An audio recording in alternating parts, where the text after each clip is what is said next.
health, and if the panel will indulge me, I do want to hit this third question because I was wondering what you think might be happening in terms of new investment products and insurance products as more communities see investment in infrastructure, sustainable infrastructure this way, and are there going to be more pools of funding, more pools of insurance packages coming up, or other innovative mechanisms? So how do you see the future? Jeb, let me throw that over to you as sort of the visionary here in the group. Well, the question is if we can get this to scale where there are similar types of measures that are being implemented in high-risk coastal areas around the world, and we begin to understand what kinds of returns those measures produce, either direct returns because they produce a revenue stream, or in terms of increasing the values of properties because those measures were implemented and the risks of the properties are reduced, then the question is this: how can we bundle together and offer them to the capital markets in some kind of structured way? So we've seen, for instance, with credit cards, since they generate predictable revenues, what the finance industry did is created structured instruments that gave people a chance to invest in pools of revenue streams from credit cards, individual credit cards. So the question is whether this kind of structured instrument might not be something we can do when we get to scale.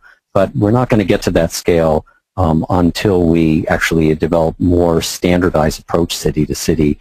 And I think that's the immediate work for the networks like ICLEI and C40 and others. And just starting from where we are, the positive thing that I heard here is that there are standard traditional financing tools that municipalities use all the time that really do apply here. And going forward, the concept of risk pooling should really take off to provide sort of momentum for the whole program if we get enough municipalities and business investment collaborations behind it. So we're not making up whole new instruments that need to be used to address the problem. I'm going to skip to the summary points because we are so long here, and let me see how well I did here. First of all, there are many cities that have started a process towards adapting to a changing climate because they're seeing warmer, wetter, and wilder weather right now. Sustainability needs to be part of a city's competitive advantage, and if it is, you really can improve quality of life, economic opportunity, and infrastructure capacity. Investing in sustainability increases the value of the city. Resilience strategies offer co-benefits, including job creation, risk avoided, and research opportunities. Also health advantages as well. And managing changing risks to preserve insurability is critical to our future capacity to adapt. The issue of insurability is so critical. If the floods are coming in, you can't insure those buildings, and you've got to protect those buildings from an insurability standpoint. You don't have a vibrant community if you can't get the insurance.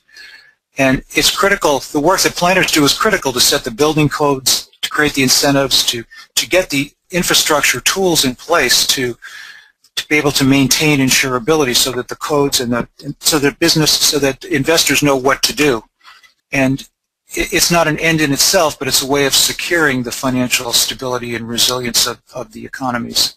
There are new decision support tools, and this is what Lindeen was talking about, that will enable the consideration of climate change and severe weather events in planning, using increasingly sophisticated assessment tools that give you real cost-benefit answers to the questions. They're localized, but they're real answers.